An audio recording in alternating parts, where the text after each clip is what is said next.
इस संसार में तरह तरह के प्राणी वास करते हैं। ईश्वर ने सृष्टि की रचना पंच तत्व से की है, जिसमें जीवों को अलग अलग रूप दिया गया है। इसलिए कहते हैं कि जीवन मृत्यु, अच्छाई बुराई, सुख दुख ये सब प्रकृति के नियम हैं। इस संसार में अच्छे लोग होते हैं तो बुरे लोग भी कम नहीं हैं। उसी प्रकार ईश्वर के अलावा बुरी शक्तियां भी प्रभाव में होती हैं, जिनको असुर या राक्षस कहते हैं। सनातन धर्म की कई पौराणिक कथाओं में इन असुरों का उल्लेख मिलता है। तो ऐसे में सवाल ये है कि आखिर इन असुरों की उत्पत्ति कैसे और कहाँ हुई।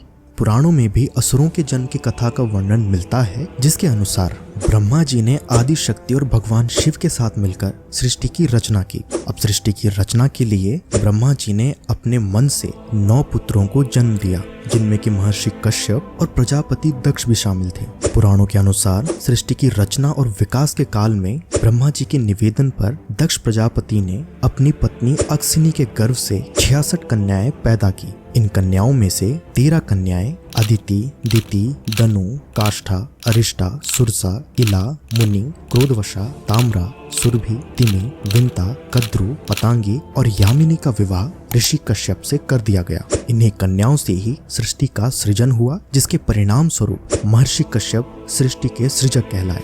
ऋषि कश्यप सप्तऋषियों के प्रमुख माने जाते हैं। पुराणों के अनुसार देवताओं और दैत्यों के पिता कश्यप ऋषि ही थे। इसके अलावा ऋषि कश्यप ने बहुत से स्मृति ग्रंथों की रचना की थी।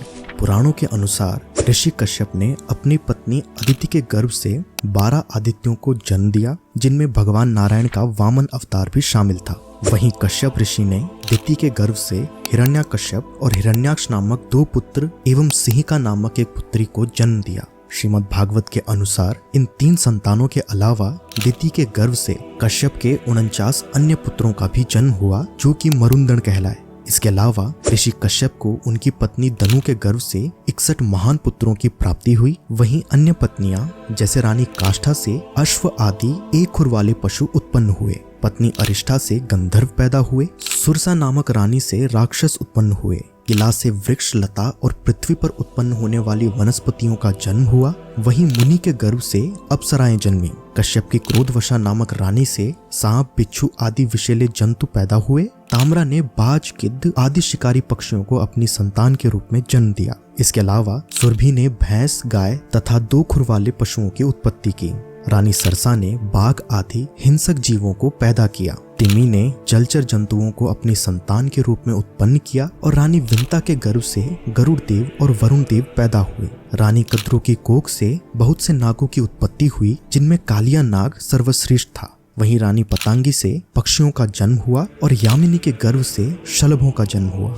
वेदों पुराणों में उल्लेख मिलता है कि धरती पर 3 तरह के जीव भू, भुव और स्व रहते थे। इसमें भू का अर्थ है जमीन पर रहने वाले, स्व का अर्थ है आकाश में रहने वाले और भुव का अर्थ है जो जमीन और आकाश दोनों के बीच में रहने वाले जीव हैं। ब्रह्मा जी ने जब सृष्टि की रचना की, तब सभी हिंसक अहिंसक जीव जंतुओं और मनुष्यों को जमीन पर रहने भेजा, देवताओं को आकाश में रहने भेजा और राक्षसों को धरती के जीवों और देवताओं की रक्षा के लिए आकाश और जमीन के बीच में रहने के लिए भेजा। रक्षा करने की प्रवृत्ति के कारण ही इन्हें राक्षस कहा जाता है। ऋग्वेद में 105 बार राक्षस शब्द का उपयोग अच्छे अर्थ में किया गया है। बताया जाता है कि पहले राक्षस धरती और आकाश में रहने वाले प्राणियों की रक्षा करते थे, लेकिन धीरे धीरे इन राक्षसों में अपनी शक्ति और बल का अहंकार आने लगा, जिस कारण इन्होंने देवताओं और जीवों को परेशान करना शुरू कर दिया, जिस वजह से राक्षस, दैत्य और दानवों को बुरी नजर से देखा जाने लगा। तो अब आपके लिए एक सवाल है कि आखिर मधुकैटभ नामक राक्षसों को आखिर किसने मारा था और क्यों मारा था? इसका जवाब आप कमेंट सेक्शन में जरूर बताएं। तो मैं मिलता हूँ आपसे नेक्स्ट वीडियो में फिर किसी इंटरेस्टिंग टॉपिक के साथ। ये वीडियो पूरा देखने के लिए धन्यवाद।